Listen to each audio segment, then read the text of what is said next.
कुछ दिनों से चीन तथा भारत के बीच सीमा पर सेनाओं का विवाद हो रहा है और चीनी सेना भारतीय सेना को 1962 की लड़ाई की धमकी दे रही है।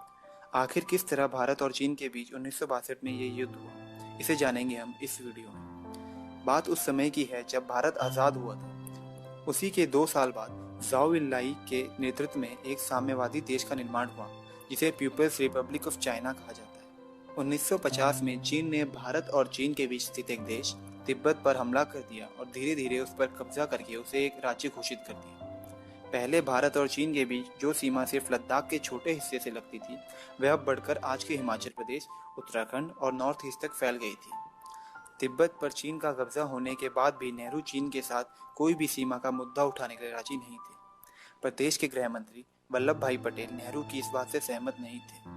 अरुणाचल प्रदेश, जिसे उस समय नेफा कहा जाता था, चीन और भारत को अलग करने वाली रेखा मैकमहन लाइन थी, जिसे ब्रिटिश इंडिया, तिब्बत और चीन ने मिलकर तय किया था।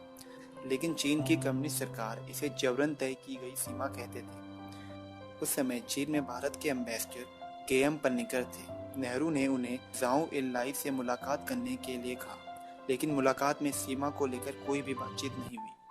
29 अप्रैल 1954 को भारत और चीन ने पंचशील समझौते पर दस्तखत कर दिए।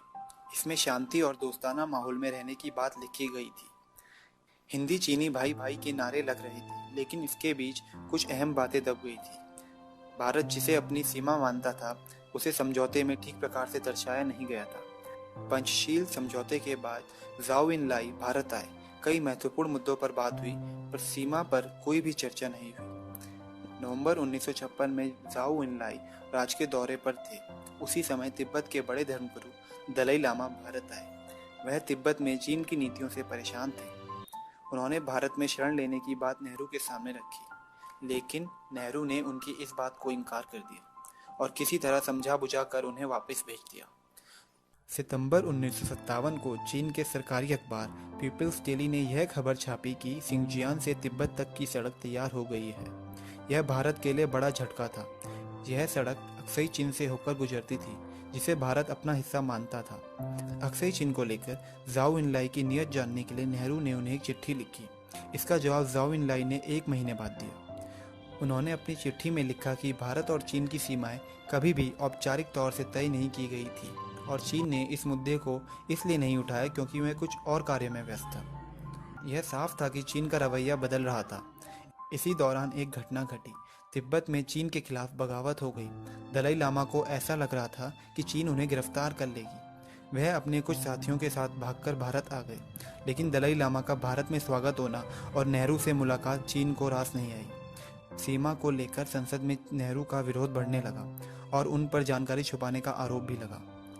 इन आरोपों से बचने के लिए उन्हें संसद में एक वाइट पेपर पेश करना पड़ा, पर इसके बावजूद संसद में विरोध कम नहीं हुआ। इसकी एक और वजह थी। उनके दोस्त तथा रक्षा मंत्री VK कृष्णा मेनन, उस समय के आर्मी चीफ KS थिमैया और मेनन के बीच कुछ विचार मेल नहीं खाते थे। आर्मी चीफ चीन को दुश्मन देश मानता था, लेकिन मेनन का मानना था कि असली खतरा पाकिस्तान से है। इसी बीच सितंबर 1959 को ज़ाओ एनलाई ने नेहरू को एक चिट्ठी लिखी, जिसके अनुसार चीनी सरकार मैकमहन लाइन को मान्यता नहीं देती और भारत के 40,000 वर्ग किलोमीटर जमीन पर अपना दावा कर रहा था। संसद में नेहरू ने अपनी स्थिति साफ कर दी।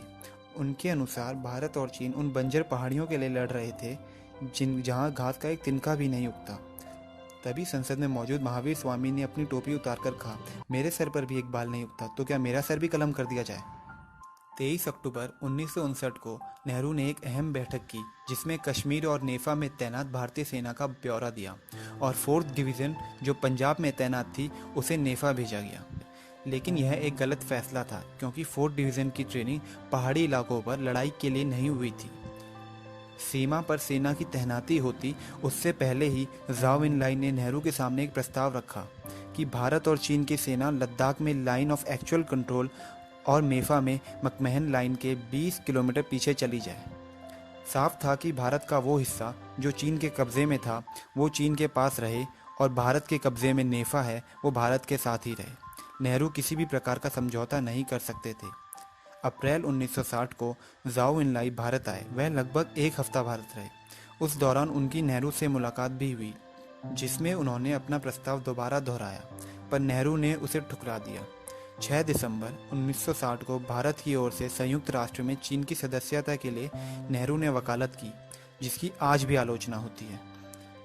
20 अक्टूबर 1962 को भारत और चीन की सेना के बीच छोटी मोटी गोलीबारी हुई, जिसने बाद में एक बड़े युद्ध की शक्ल ले ली। चीन ने लद्दाख से लेकर नेफा तक हमला बोल दिया। युद्ध के शुरुआती दिनों में ही पता चल गया था कि भारतीय सेना चीनी सेना से मुकाबला नहीं कर सकती। युद्ध के दौरान रक्षा मंत्री वीके कृष्णा मेनन को इस्तीफा देना पड़ा।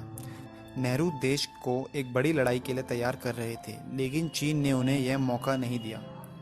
20 नवंबर 1962 को चीन के प्रधानमंत्री ने ऐलान कर दिया कि चीनी सेना आधी रात से सीज फायर लागू कर देगी और हफ्ते भर बाद लाइन ऑफ एक्चुअल कंट्रोल के 20 किलोमीटर पीछे चली जाएगी।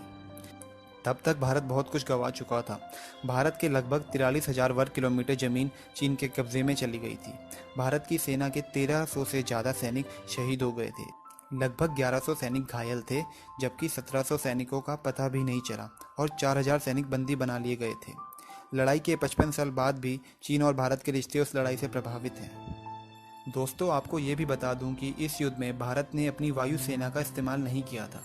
उस समय भारत की वायुसेना चीन की वायुसेना से अधिक ताकतवर थी।